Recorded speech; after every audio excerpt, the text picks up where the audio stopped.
हाँ बच्चों, अब एक नई गणितीय संरचना पर हम बात करते हैं। किसी दिए गए समुच्चय का पूरक समुच्चय, यानी पूरक समुच्चय का पूरक, कॉम्प्लीमेंट ऑफ अ सेट की हम बात कर रहे हैं। तो किसी समुच्चय का पूरक भी एक समुच्चय होगा, इसे पूरक समुच्चय कहते हैं। दिए गए समुच्चय का पूरक समुच्चय, जब भी हम किसी समुच्चय का पूरक समुच्चय ज्ञात करेंगे वो हमेशा सार्वत्रिक समुच्चय के संदर्भ में होगा। ठीक है, पूरक समुच्चय जब भी निकालेंगे वो हमेशा सार्वत्रिक समुच्चय के संदर्भ में होगा। सार्वत्रिक समुच्चय कोई अद्वितीय समुच्चय नहीं है, वो दिए गए संदर्भ में जो भी सार्वत्रिक समुच्चय आएगा। जैसे हम संख्याओं के बारे में अगर करते हैं तो सबसे बड़ा जो संख्याओं का समुच्चय अभी तक हम जान रहे हैं वो वास्तविक संख्याओं का समुच्चय है। तो वास्तविक संख्याओं का जो समुच्चय होगा सभी समुच्चयों का सार्वत्रिक समुच्चय होगा। लेकिन हर संदर्भ में हम वास्तविक संख्या के समुच्चय को ही सार्वत्रिक समुच्चय लेंगे, ये जरूरी नहीं है। तो दिए गए संदर्भ में सभी समुच्चयों का जो अधिसमुच्चय होगा वो सार्वत्रिक समुच्चय कहलाएगा। अब हम इस संरचना पे बात करते हैं, समुच्चय का पूरक। मान लेते हैं एक सार्वत्रिक समुच्चय हमें इस प्रकार से दिया गया है u। x एक अभाज्य संख्या है, यानी u इक्वल टू एक्स, अर्थात x एक अभाज्य संख्या है और 100 से कम है। यानी इस समुच्चय में 100 तक की, 2 से लेकर 100 तक, 2 से 100 के बीच में जितनी भी अभाज्य संख्या है उन सब का संग्रह है। इसको मैंने सार्वत्रिक समुच्चय कह दिया। अब एक समुच्चय है इस प्रकार से कि x एक अभाज्य संख्या है, a भी अभाज्य संख्या है जो 20 को विभाजित करती है। ये इसी का उपसमुच्चय होगा, तो a is subset of u होगा। सो a जो समुच्चय है वह इस प्रकार का समुच्चय है कि ये भी अभाज्य संख्याओं का समुच्चय है, उन अभाज्य संख्याओं का समुच्चय जो कि 20 को विभाजित करती है। तो हम ये देख रहे हैं कि 2 जो है 2 बिलोंग्स टू a को भी बिलोंग करेगा, 2 u को तो करेगा ही क्योंकि अभाज्य संख्याओं का समुच्चय है। तो 2 बिलोंग्स टू u होगा तथा 2 बिलोंग्स टू a भी होगा क्योंकि 2 जो है 20 को भी विभाजित करता है। अब अगली अभाज्य संख्या 3 करता हूँ, 3 बिलोंग्स टू u, लेकिन हम देख रहे हैं कि 3 does not belongs to a। ठीक है, अगली अभाज्य संख्या 5 बिलोंग्स टू u तथा हम देख रहे हैं कि 5 बिलोंग्स टू a में होगा। अगली अभाज्य संख्या 7 देखते हैं तो 7 बिलोंग्स टू u, 100 से छोटी अभाज्य संख्या है, लेकिन 7 does not belongs to a। तो इस प्रकार 7 u में तो है लेकिन a में नहीं है। तो उन समस्त अवयवों का समुच्चय, यानी u के उन समस्त अवयवों का समुच्चय जो a में नहीं है वो a का पूरक समुच्चय कहलाता है। यानी अगर इसको दर्शाते हैं, पूरक समुच्चय को दिखाते हैं, पूरक समुच्चय किसी समुच्चय के पूरक समुच्चय, यानी a कोई समुच्चय है, इसके पूरक समुच्चय को अगर हम दर्शाते हैं तो a डैश, इसके ऊपर a डैश कर देते हैं या a कॉम्प्लीमेंट लिख देते हैं। यानी इसका मतलब हुआ a के पूरक समुच्चय का, यानी हमें दिख रहा है कि ये जो समुच्चय 3 है, ये जो अवयव 3 है वो u में तो है लेकिन a में नहीं है, जबकि a जो है u का उपसमुच्चय है। तो a के उन अवयवों का समुच्चय, यानी सॉरी u के उन अवयवों का समुच्चय जो a में नहीं है वो कहलाते हैं कि समुच्चय a में नहीं बल्कि उसके पूरक समुच्चय में है। तो हमें दिख रहा है कि जो समुच्चय, ये जो अवयव है, जो 3 अवयव है, it does not belongs to a, परंतु इसके पूरक समुच्चय में ही बिलोंग कर रहा है, परंतु 3 बिलोंग्स टू a। तो हम ये कहते हैं कि किसी समुच्चय के किसी समुच्चय का जो पूरक समुच्चय होगा वह उसके सार्वत्रिक समुच्चयों के उन अवयवों का समुच्चय होगा जो कि a में नहीं है। अगर मैं इसे वेन डायग्राम से दिखाता हूं तो वेन डायग्राम ये हुआ, ये मान लिया समुच्चय a है, ये वाला समुच्चय a है। तो अब इस सार्वत्रिक समुच्चय के शेष अवयवों का जो समुच्चय होगा, दिए गए संदर्भ में जो भी सार्वत्रिक समुच्चय होगा, सार्वत्रिक अवयवों के उन अवयवों का समुच्चय जो कि a में नहीं है, ये जो भाग है, जो शेडेड एरिया में दिखा रहा हूं, ये जो शेडेड एरिया है, इसको हम कहते हैं a कॉम्प्लीमेंट। ठीक है, तो समुच्चय u के किसी समुच्चय का पूरक समुच्चय का मतलब हुआ कि वह उसके सार्वत्रिक समुच्चय के उन अवयवों का समुच्चय है जो कि समुच्चय ए में नहीं है। यानी इसका मतलब हुआ x belongs to A complement. तो इसका मतलब हुआ this implies that x belongs to u में से a को हटा देंगे। x belongs to A complement का मतलब हुआ x belongs to u minus A. हमेशा मैंने कहा कि जो पूरक समुच्चय होगा वह हमेशा सार्वत्रिक समुच्चय के संदर्भ में होगा। जैसे यहाँ पर मैंने सार्वत्रिक समुच्चय कहा था अभाज्य संख्याओं का समुच्चय जो से 100 से कम है, और ए समुच्चय है कि अभाज्य संख्या जो 2 को विभाजित करती है, यानी 20 को विभाजित करती है। तो हमें पता है कि 20 को विभाजित करने वाली अभाज्य संख्याएं हैं 2 और 5। तो इसलिए अब अगर मुझे ए कॉम्प्लीमेंट इस संदर्भ में लिखना होगा, इस समुच्चय में लिखना होगा, तो ए के अवयव क्या, ए कॉम्प्लीमेंट के अवयव क्या होंगे, यानी यू के उन समस्त अवयवों का समुच्चय जो कि ए में नहीं है। तो 2 इसमें नहीं आएगा ए कॉम्प्लीमेंट, 3 इसमें आएगा, 5 इसमें नहीं आएगा क्योंकि 5 ए में है, ठीक है। और अगली बार संख्या 7 इसमें आएगी, 11 इसमें आएगा, 13 इसमें आएगा, 17 इसमें आएगा। इस प्रकार से जो अभाज्य संख्याएं हैं जो कि 20 को विभाजित, इसके बाद सभी अभाज्य संख्याएं आएंगी, केवल 2 और 5 इसमें से हट जाएंगी, या 100 तक की जो अभाज्य संख्या वो ए कॉम्प्लीमेंट में आएंगी।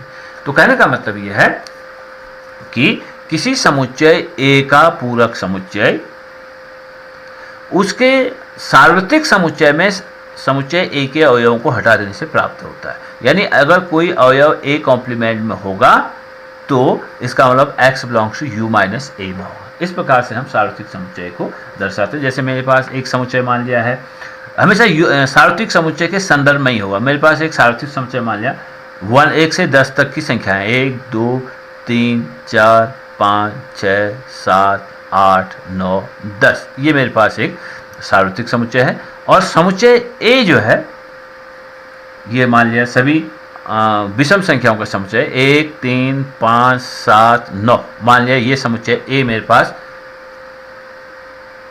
कोई दिया गया समुच्चय है। ए जो है इसका हमें दिखा है इसका आदि समुच्चय है, तो ये इसका सार्वत्रिक समुच्चय हो सकता है।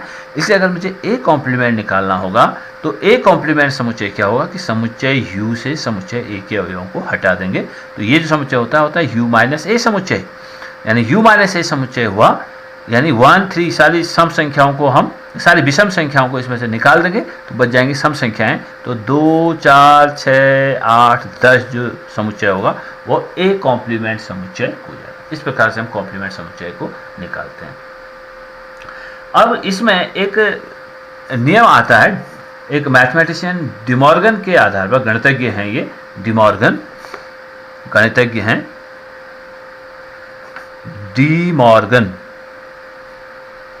डिमॉर्गन, इसके नाम पर,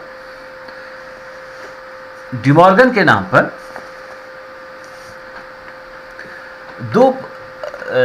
दो स्टेटमेंट यहां पर हैं। एक तो यह है, ये डिमॉर्गन के नियम कहलाते हैं। पहला नियम यह है कि A union B complement equal to A complement intersection B complement, और दूसरा नियम होता है कि A intersection B complement is equal to A complement union B complement. ये डिमॉर्गन के 2 नियम कहलाते हैं। डिमॉर्गन के नाम के आगे से, क्योंकि डिमॉर्गन ने ये संबंध बताए हैं, इन संबंधों को हम बाद में जब प्रोबेबिलिटी वगैरह पढ़ेंगे तो वहाँ हम इनका उपयोग करेंगे। ये आपको याद रखने होंगे कि A union B complement is equal to A complement intersection B complement, और A intersection B complement equal to A complement union B complement. इसको पढ़ते ऐसे हैं, ये कॉम्प्लीमेंट इसको हम पढ़ते हैं, हम आगे कहेंगे पूरक को हम कहेंगे कॉम्प्लीमेंट ऑफ किसी समुच्चय का पूरक समुच्चय।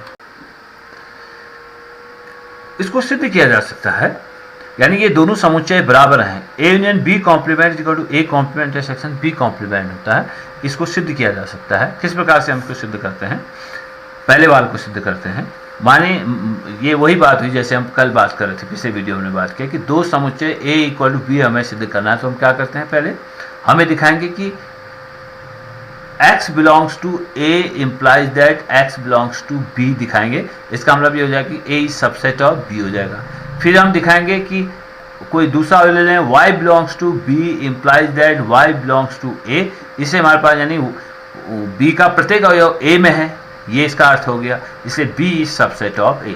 यानी a के सभी अवयव b में है और b के सभी अवयव a में है, तो ये दोनों समुच्चय आपस में बराबर हो जाते हैं, a इक्वल टू b।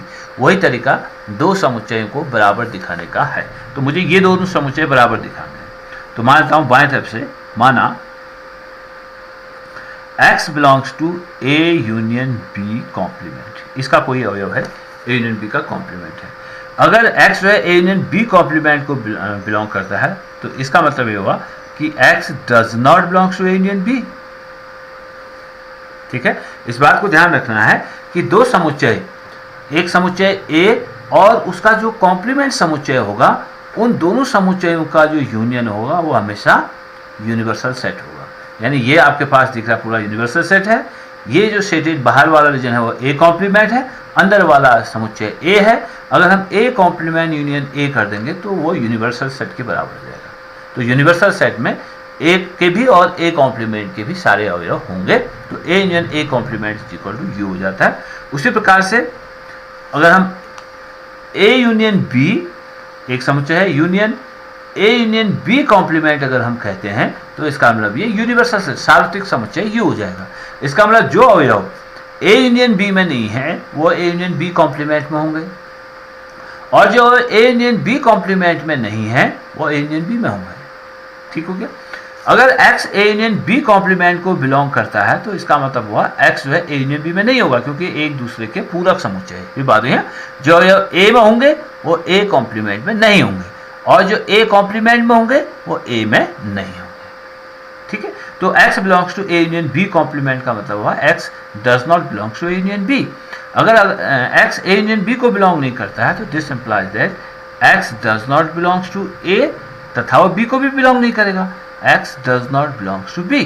तभी तो a यूनियन b में नहीं है, दोनों में से किसी में भी नहीं है। This implies that x does not belongs to a, तो इसका मतलब x किसको बिलोंग करेगा, x belongs to a complement, तथा x a में नहीं है तो a कॉम्प्लीमेंट में होगा, तथा x does not belongs to b, इसका मतलब हुआ x belongs to b complement. x अगर b में नहीं है तो x b कॉम्प्लीमेंट में होगा, x belongs to b complement हो गया। अब देखिए x a कॉम्प्लीमेंट में भी है तथा x b कॉम्प्लीमेंट में भी है, इसका मतलब हो गया x belongs to a complement intersection B complement, क्योंकि इसमें भी है इसमें भी है, इसलिए इनका इंटरसेक्शन में भी होगा।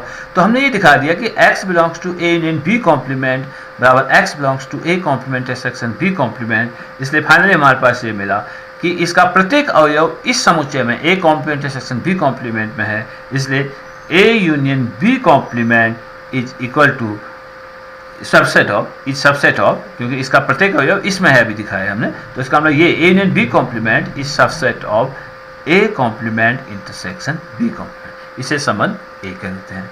तथा अब देखते हैं इसका कोई अवयव देखें दाएं तरफ से, माना y belongs to a complement intersection b complement, तो this implies that y belongs to a complement intersection b complement का मतलब हुआ y belongs to a complement तथा y belongs to b complement, तभी तो a complement intersection b complement को belong कर रहा है। तो this implies that y belongs to a complement, y does not belongs to a तथा y does not belongs to b, यानी y a में भी नहीं है, y b में भी नहीं है, does not belongs to, y a में भी नहीं है और y b में भी नहीं है। इसका मतलब हुआ y किस में होगा, a में भी नहीं है और b में भी नहीं है, इसका मतलब a यूनियन b में भी नहीं होगा।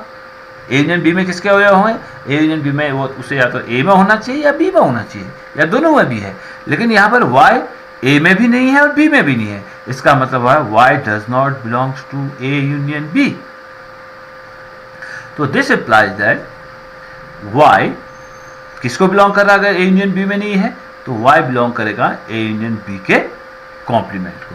तो हमने दिखा दिया कि y अगर a complement intersection b complement में है तो y belongs to a union b complement. तो फाइनली हमने दिखा दिया कि a complement intersection b complement is a subset of a intersection b complement. ये दूसरा संबंध हो गया हमारे पास, ठीक है।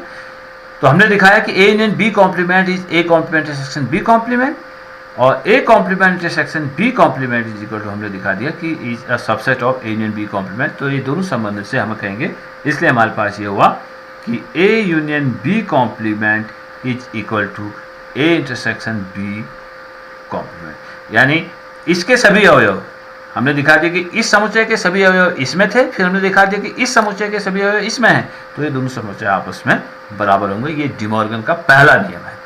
दूसरे नियम को इसी प्रकार से आप सिद्ध करिए। इनको हम जब प्रोबेबिलिटी हम पढ़ेंगे तो इन नियमों को, डी मॉर्गन के नियमों का हम अपने सवालों में प्रयोग करेंगे। अब इस पर आधारित सवाल हैं कि पूरक नियम का अगर हम ये देखते हैं, इसकी कुछ गुणधर्म है, जैसे हमने पहले बात करी कि ए यूनियन ए कॉम्प्लीमेंट अगर करते हैं तो ये तो हमेशा सार्वत्रिक समुच्चय होता है, क्योंकि कभी भी पूरक समुच्चय हम जब निकालते हैं तो वो हमेशा सार्वत्रिक समुच्चय के संदर्भ में होता है। दूसरी प्रॉपर्टी यह है, अगर दो समुच्चय ए और ए कॉम्प्लीमेंट का इंटरसेक्शन निकालेंगे क्योंकि उनमें कोई भी अवयव उभयनिष्ठ नहीं होता है। ये अगर सार्वत्रिक समुच्चय है, ये समुच्चय ए है, तो बचा हुआ जो ये भाग है ये ए कॉम्प्लीमेंट है। यानी ए कॉम्प्लीमेंट का कोई भी अवयव ए में नहीं होगा, ए का कोई भी अवयव ए कॉम्प्लीमेंट में नहीं होगा। उन दोनों का यूनियन तो यू है, लेकिन दोनों का इंटरसेक्शन फाई है। ये आपस में जो समुच्चय होंगे इनमें कोई भी अवयव आपस में उभयनिष्ठ नहीं है, तो इन समुच्चयों को हमेशा असंयुक्त समुच्चय कहेंगे। असंयुक्त, पहले भी इस शब्द का हमने उपयोग किया था। ए और ए कॉम्प्लीमेंट हमेशा असंयुक्त समुच्चय कहलाएंगे। और दूसरा डी मॉर्गन नियम, दो नियम हमने देख लिए। ए यूनियन बी का complement is equal to A complement intersection B complement, और ए इंटरसेक्शन बी का कॉम्प्लीमेंट बराबर A complement union B complement. ये डी मॉर्गन के नियम हैं। और किसी समुच्चय के पूरक का फिर से हम पूरक अगर ज्ञात करते हैं तो वही समुच्चय हमको प्राप्त होता है। अगर हम किसी रिक्त समुच्चय का कॉम्प्लीमेंट निकालेंगे तो वह अपने आप यूनिवर्सल सेट हो जाएगा। इसको हम वेन आरेख से भी सिद्ध कर सकते हैं, वो और स्वतः सिद्ध होने वाले समुच्चय हैं।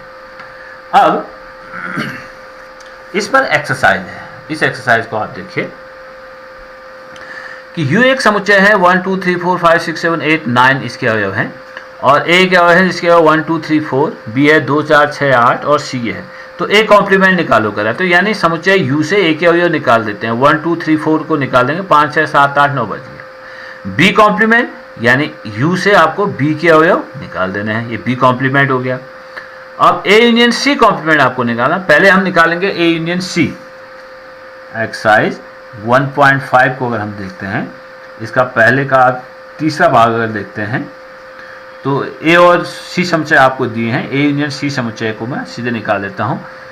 A के अवयव हैं 1 2 3 4, 1 2 3 4। इसके साथ C का यूनियन करना है जिसके अवयव है 3 4 5 6।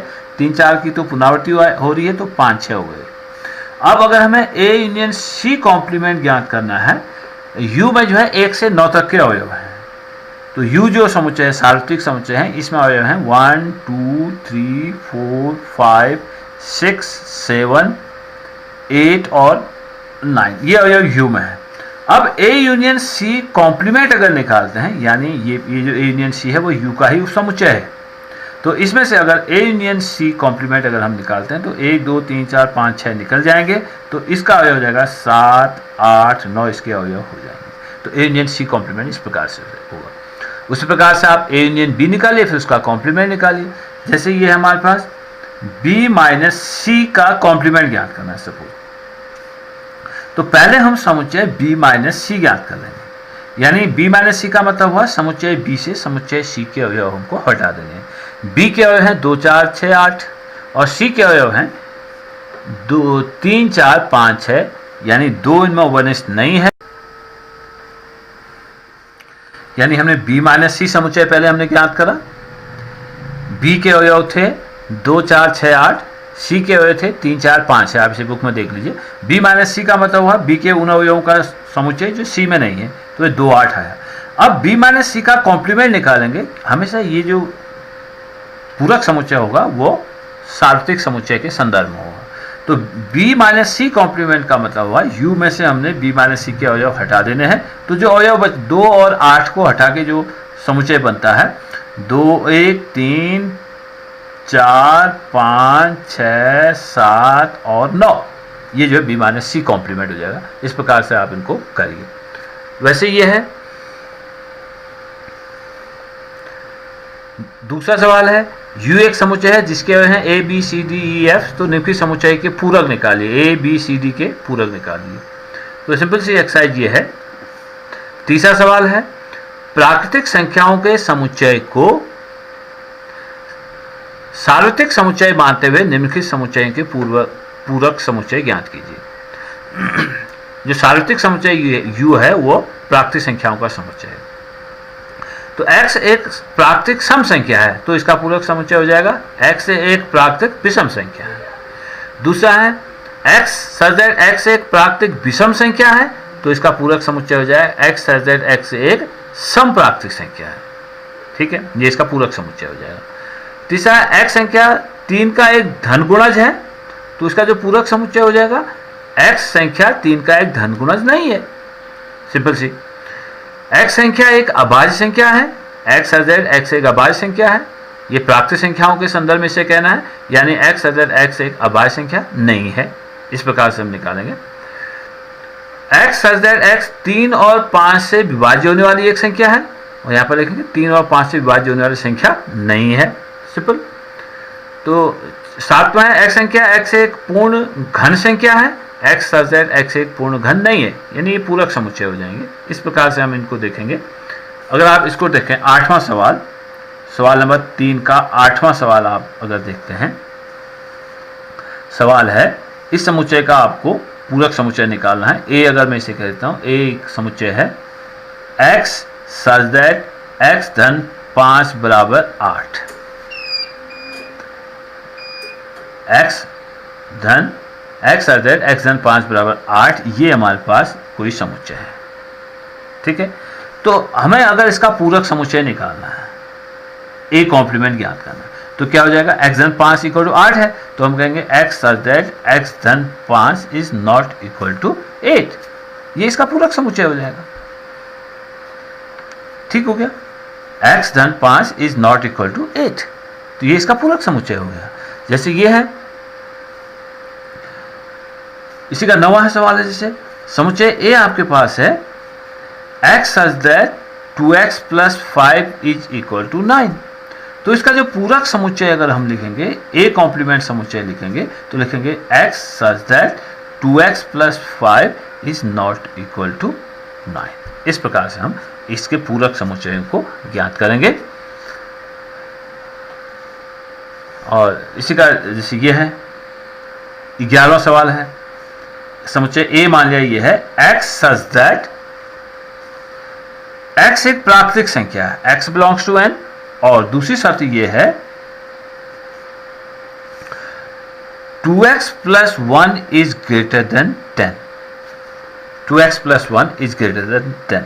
तो इसका जो पूरक समुच्चय होगा, तो हम कहेंगे x such that x belongs to n, क्योंकि इसका जो सार्वत्रिक समुच्चय है वो प्राकृतिक संख्याओं का समुच्चय है, इसलिए ए कॉम्प्लीमेंट के अवयव भी प्राकृतिक संख्याएं होंगी, तो x such that x belongs to n, और शर्त दूसरी शर्त ये होगी, तो ए में तय है 2x प्लस 1 ग्रेटर देन 10, इसका पूरक समुच्चय हो जाएगा 2x plus 1 is less than and equal to 10, ये इसका पूरक समुच्चय हो जाएगा। इस प्रकार से हम पूरक समुच्चयों को लिखते हैं। अब इसका चौथा सवाल है, यू समुच्चय आपको दिया है, ये सार्वत्रिक समुच्चय है, 1 से 9 तक संख्याएं प्राकृतिक संख्या हैं, और ये सम संख्या हैं और ये विषम संख्याओं। तो सत्यापित कीजिए कि ए यूनियन बी समुच्चय निकालिए, उसका कॉम्प्लीमेंट निकालिए। हमेशा जो पूरक समुच्चय होगा वो सार्वत्रिक समुच्चय के संदर्भ में होगा। पहले ए यूनियन बी निकालिए, फिर ए उसका कॉम्प्लीमेंट निकालिए, फिर ए कॉम्प्लीमेंट निकालिए और बी कॉम्प्लीमेंट निकालिए, दोनों का इंटरसेक्शन निकालिए, वो बराबर, यानी यहाँ पर आपको डिमॉर्गन प्रमेय को सत्यापित करना है। ठीक हो गया, डिमॉर्गन प्रमेय को आपको सत्यापित करना है। तो आप देखेंगे, इसको अगर मैं करता हूँ चौथा, तो u के जो अवयव हैं वो हैं 1 2 3 4 5 6 7 8 और 9, इसके अवयव हैं। अब अगर आप इसे a यूनियन b समुच्चय, सॉरी a भी लिखना होगा, a के अवयव हैं विषम सम संख्याओं का समय 2 4 6 8, 2 4 6 8 अवयव। बी समुच्चय है, इसके अवयव है विषम संख्याओं का समुच्चय, 1 3 2 3, उसमें 2 भी है विषम के अलावा, 2 अभाज्य संख्या है, 2 3 5 और 7 हैं अभाज्य संख्या है।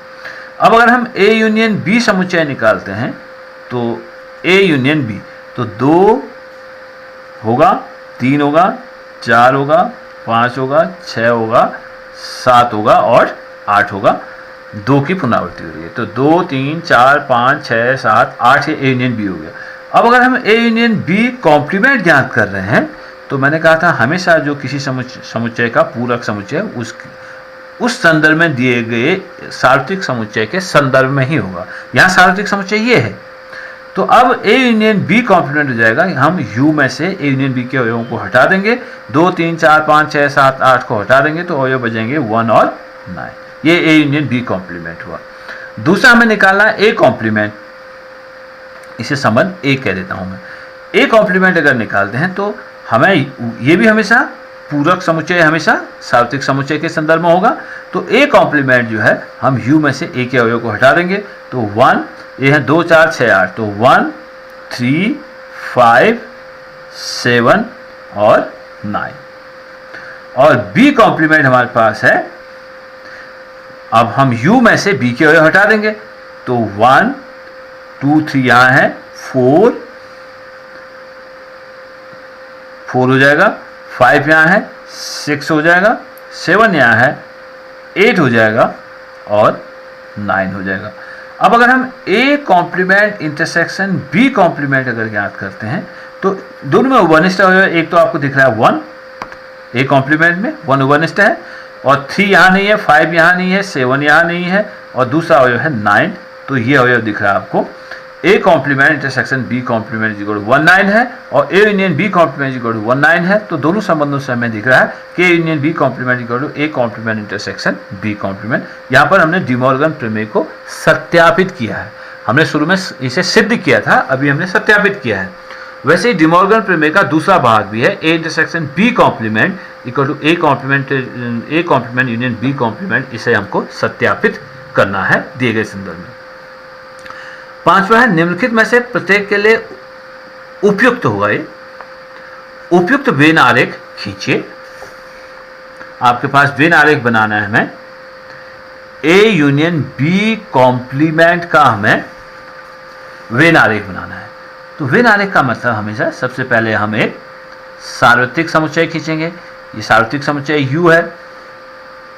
उसके बाद दो समुच्चय हैं A और B, तो मान लेते हैं कुछ अवयव उसमें उभयनिष्ठ हैं तो एक दूसरे को काटेंगे।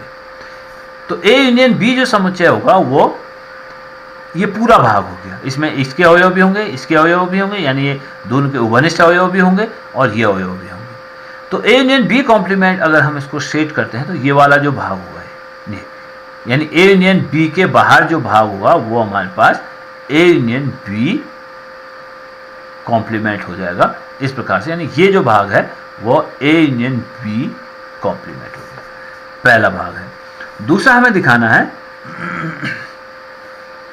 A complement intersection B complement. इसका अगर हम वेन आरेख करते हैं तो देखते हैं वो कौन सा भाग है।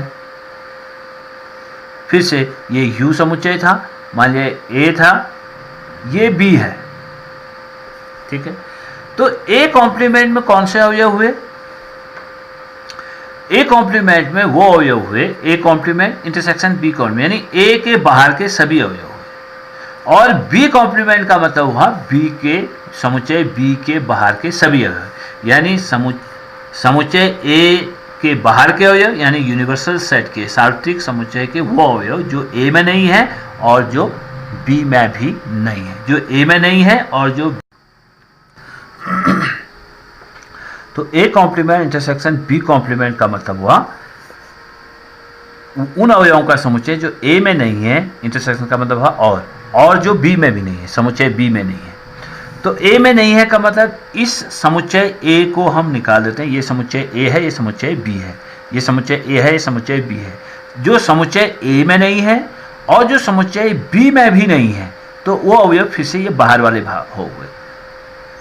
यानी जो ए यूनियन बी का जो समुच्चय था वही ए कॉम्प्लीमेंट इंटरसेक्शन बी को कॉम्प्लीमेंट बी है। तो डिमॉर्गन प्रमेय से भी हम जानते हैं, डिमॉर्गन के नियमों से भी हम ये जानते हैं कि ए यूनियन बी कॉम्प्लीमेंट और A complement intersection B complement समान समुच्चय होते हैं, और हम वेन आरेख से भी इसको देख सकते हैं। तीसरा भाग इसमें है कि ए इंटरसेक्शन बी कॉम्प्लीमेंट समुच्चय को अगर हम देखते हैं, ये कौन सा समुच्चय है? तो ए इंटरसेक्शन बी कॉम्प्लीमेंट, तो पहले तो हम ए इंटरसेक्शन बी समुच्चय देखेंगे। ये यूनिवर्सल सेट है, हमेशा यूनिवर्सल सेट सार्वत्रिक समुच्चय के संदर्भ में ही हम पूरक समुच्चयों को ज्ञात करेंगे। तो ये सार्वत्रिक समुच्चय है, ये समुच्चय ए है और ये समुच्चय मान लिया बी है। इसको मैं ए समुच्चय कहता हूँ, इसको मैं बी समुच्चय कहता हूँ। तो जो ए इंटरसेक्शन बी समुच्चय वो तो ये है, ए इंटरसेक्शन बी समुच्चय हमारे पास ये है। अब ए इंटरसेक्शन का कॉम्प्लीमेंट समुच्चय का मतलब हुआ जो ए इंटरसेक्शन में नहीं है। तो उसमें ये अवयव भी आ गए, इसके अवयव भी आ गए, ये बचे हुए, इसके अवयव भी आ गए बचे हुए जो उभयनिष्ठ नहीं है, और इसके बाद इसके बाहर के यू के सभी अवयव होंगे, क्योंकि जो सार्वत्रिक समुच्चय होगा उसमें जो पूरक समुच्चय होगा उसमें सार्वत्रिक समुच्चय के समस्त अवयव होंगे। जिस समुच्चय का हम पूरक समुच्चय ज्ञात कर रहे हैं उनके अवयवों को हटा के जो समुच्चय बनेगा उसको हम पूरक समुच्चय कहते हैं। तो इसलिए ए इंटरसेक्शन बी का जो कॉम्प्लीमेंट होगा, पूरक समुच्चय होगा, वो ये वाला भाग होगा। केवल इस बीच वाले भाग को छोड़ के अब सारा ही छायांकित होगा। चौथा भाग है A complement union B complement समुच्चय अगर हमें निकालना है तो A complement union B complement. तो इसको देखते हैं। ये समुच्चय हो गया सार्वत्रिक समुच्चय U, समुच्चय ए ये है, इनमें कुछ अवयव मान लेते हैं उभयनिष्ठ हैं। ये समुच्चय B हो गया, ये समुच्चय A था और ये समुच्चय B था। अब जब हम A कॉम्प्लीमेंट के अवयव निकालेंगे तो A कॉम्प्लीमेंट में समुच्चय A के समस्त अवयवों को हम हटा देंगे, समुच्चय A के समस्त अवयवों को हटा देंगे तो ये सारे अवयव आ गए। ये A कॉम्प्लीमेंट, ये सब A कॉम्प्लीमेंट हो गए, ये ए कॉम्प्लीमेंट के अवयव होगा। यूनियन बी कॉम्प्लीमेंट यानी बी कॉम्प्लीमेंट यानी समुच्चय बी के उभयनिष्ठ अवयव। यूनियन में क्या होगा? यूनियन में अवयव या तो वो ए के होंगे या ए कॉम्प्लीमेंट के होंगे या बी कॉम्प्लीमेंट के होंगे, तो वो A complement union B complement में आएंगे। जैसे हम जानते हैं ना, समुच्चय एक्स यूनियन वाई का क्या मतलब हुआ? वो अवयव या तो एक्स में है या वो अवयव वाई में है। तो ए कॉम्प्लीमेंट का मतलब तो ये समुच्चय हो गया, ठीक है, इसमें ए के अवयव नहीं है और सब ए कॉम्प्लीमेंट हो गया। जब हम बी कॉम्प्लीमेंट निकालेंगे तो उसमें बी के अवयव नहीं होंगे, और तो सब लिख दिए हमने, ये अवयव भी नहीं होंगे। ये बी कॉम्प्लीमेंट में ये अवयव जो होंगे बी कॉम्प्लीमेंट में होंगे। ये जो अवयव हैं बी कॉम्प्लीमेंट कौन से अवयव होंगे? अब ये समस्त अवयव होंगे और बी के अवयव नहीं है। जब हम ए कॉम्प्लीमेंट का मतलब हुआ इस समुच्चय को हटा के सारे अवयव, और बी कॉम्प्लीमेंट का मतलब हुआ कि इस समुच्चय को हटा के और सारे अवयव। अब इनमें जो A complement union B complement करेंगे, यानी हमें ए कॉम्प्लीमेंट के भी सारे अवयव होंगे, यानी ये सारे अवयव हैं। यानी A complement union B complement में कौन से अवयव होंगे? या तो वो ए कॉम्प्लीमेंट में है या वो बी कॉम्प्लीमेंट में है। ए कॉम्प्लीमेंट के अवयव ये सब हो गए, बीच के अवयव छोड़कर, ये ए के अवयव छोड़ के ये ए कॉम्प्लीमेंट के अवयव हो गए। और बी कॉम्प्लीमेंट के अवयव क्या हुए? बी के सभी अवयव छोड़ के ये बी कॉम्प्लीमेंट होंगे। यानी जो ये वाला भाग आपको दिख रहा है ना, ये वाला और ये वाला भाग, ये बी कॉम्प्लीमेंट में है और ये वाला भाग ए कॉम्प्लीमेंट में है। देखिए ये तो दोनों में है, बाहर वाला जो भाग है वो तो ए कॉम्प्लीमेंट में भी है और बी कॉम्प्लीमेंट में भी है, लेकिन ये जो आपको दिख रहा है समुच्चय ए का ये वाला जो भाग दिख रहा है आपको, ये वाला भाग, ये भाग है बी कॉम्प्लीमेंट का। और समुच्चय बी का ये वाला जो भाग आपको दिख रहा है, ये भाग है आपके पास ए कॉम्प्लीमेंट में। यानी ये जो भाग है वो ए कॉम्प्लीमेंट में है, ये वाला जो भाग है वो बी कॉम्प्लीमेंट में है। इसलिए अगर आप A complement union B complement के का समुच्चय लिखेंगे तो उसमें ये भाग भी आएगा और ये भाग भी, ये तो इसमें तो कोई डाउट नहीं है, बाहर वाला तो होगा ही। तो ए कॉम्प्लीमेंट और यूनियन बी कॉम्प्लीमेंट करेंगे तो उसका ये भाग भी होगा और ये भाग भी होगा, बचा ये वाला भाग ए इंटरसेक्शन बी वाला भाग, इसमें ओवरनेस्ट जो ओवरनेस्ट भाग है दोनों का वो वाला भाग जो है छायांकित नहीं होगा, क्योंकि वो भाग A complement union B complement में नहीं आता है। ए कॉम्प्लीमेंट में ए के अवयव छोड़कर, बी कॉम्प्लीमेंट में बी के अवयव छोड़कर, यानी बी के अवयव छोड़ेंगे तो ये वाला भाग है, ठीक है, और एक ए के अवयव छोड़ के करेंगे तो ये वाला भाग है, ये वाला भाग कहीं नहीं आएगा। तो A complement union B complement में ये वाला भाग हुआ, ये भाग छूट जाएगा। तो दिख रहा हमें ना, तो ए इंटरसेक्शन बी कॉम्प्लीमेंट का भी वही छायांकित भाग है और A complement union B complement का वही छायांकित भाग है। इसलिए डिमॉर्गन प्रमेय से ये दोनों आपस में बराबर समुच्चय हैं और ये दोनों समुच्चय भी आपस में बराबर समुच्चय हैं। ये इस प्रकार से हम इसको करते हैं। लास्ट सवाल देखिए, मान लीजिए कि किसी समतल में स्थित सभी त्रिभुजों का समुच्चय सार्वत्रिक समुच्चय U है। किसी समतल में स्थित समस्त त्रिभुजों का समुच्चय सार्वत्रिक समुच्चय है और यदि A उन सभी त्रिभुजों का समुच्चय है जिनमें कम से कम एक कोण 60 डिग्री से भिन्न है। तो इसका मतलब ये जो कम से कम एक कोण जो है 60 डिग्री से भिन्न है, तो A कॉम्प्लीमेंट क्या है, ठीक है। तो वो जो पहला जो समुच्चय है, जो समुच्चय A है, वो उन त्रिभुजों का समुच्चय है जिनमें कम से कम एक कोण जो है 60 डिग्री से भिन्न है। तो इसका मतलब इसका जो पूरक समुच्चय होगा A कॉम्प्लीमेंट, उसका जस्ट विपरीत समुच्चय A में उन त्रिभुजों का ये समुच्चय है जिसमें कम से कम एक कोण 60 डिग्री से भिन्न है, 60 डिग्री नहीं है, ठीक है। इसलिए जो समुच्चय A का पूरक समुच्चय होगा उसमें सभी कोण 60 डिग्री के होंगे। वो कोण कैसा होगा, समबाहु त्रिभुज होगा, समस्त समबाहु त्रिभुजों का समुच्चय हो जाएगा, क्योंकि समुच्चय A में कम से कम एक कोण जो है 60 डिग्री नहीं है। तो इसका जो पूरक समुच्चय होगा उसमें सभी कोण 60 डिग्री के होंगे, तो इस समबाहु त्रिभुजों का समुच्चय होगा इसका पूरक समुच्चय। अब इसमें जो ये तीसरे सवाल में है, पुरानी किताब में मैं देख रहा हूँ x + 5 = 5 दिया हुआ है, ठीक है। अब जब हम हल कर रहे थे इसे तो ये आंसर कुछ इसमें नॉट इक्वल टू के संबंधित थे, तो उसमें नॉट इक्वल टू के तो आप = 8 कर लेंगे इसे, तो इसका जो पूरक समुच्चय हो जाएगा इसके लिए x + 5 इज नॉट इक्वल, ये नॉट इक्वल टू है तो x + 5 = 8 हो जाएगा, इसका विपरीत हो जाएगा। वही बात यहाँ भी आप देख लीजिए, इनमें अगर आंसर आपका इसके विपरीत आ रहा है तो इसका चिन्ह जो है उसके विपरीत होगा। जैसे 2x + 5 = 9 के लिए हमने इसको हल करा और 2x + 5 नॉट इक्वल टू 9 के लिए भी इसको हल कर सकते हैं। तो इसका पूरक समुच्चय हो जाएगा 2x + 5 = 9 हो जाएगा। उसको हल कर देंगे तो 2x = 4 और x = 2, ऐसे आप इसको लिख सकते हैं। लेकिन आप इसको समझिए क्या है, जरूरी नहीं है हम आंसर पीछे से मिलाएं, आप जैसे सवाल दिया वैसे इसको हल कीजिए। ये पहली एक्सरसाइज जो है खत्म होती है। लास्ट एक सवाल छोटा सा ये है, निम्नलिखित कथनों को सत्य बनाने के लिए रिक्त स्थानों की पूर्ति कीजिए। तो A यूनियन A कॉम्प्लीमेंट क्या होगा, सार्वत्रिक समुच्चय होगा। Phi complement intersection A, phi complement समुच्चय का मतलब होगा सार्वत्रिक समुच्चय, यानी U इंटरसेक्शन A हो गया, U इंटरसेक्शन A समुच्चय होगा। तो जो कोई भी समुच्चय सार्वत्रिक समुच्चय का उप समुच्चय होता है, इसलिए U इंटरसेक्शन A करेंगे तो ये समुच्चय A के बराबर हो जाएगा सिंपली। वैसे ही A इंटरसेक्शन A कॉम्प्लीमेंट करेंगे तो फाई हो जाएगा, क्योंकि A कॉम्प्लीमेंट जो है एक, ये दोनों जो समुच्चय A और A कॉम्प्लीमेंट जो है असंयुक्त समुच्चय हैं। और U complement intersection A, U complement का मतलब हुआ phi, phi intersection A, phi का किसी भी समुच्चय के साथ जो इंटरसेक्शन होगा वो फाई होगा, क्योंकि फाई में तो कोई अवयव है ही नहीं। तो आप इस 1.5 एक्सरसाइज को देखिए, फिर हम अगले वीडियो में इसकी लास्ट वाला जो एक्सरसाइज है 1.6, पहले दो समुच्चयों के सम्मिलन और सर्वनिष्ठ पर आधारित व्यवहारिक प्रश्नों पर थोड़ा सा पहले इसके आर्टिकल करेंगे, उसके बाद इसमें सवाल करेंगे। आप 1.5 एक्सरसाइज को ठीक से कर दीजिए।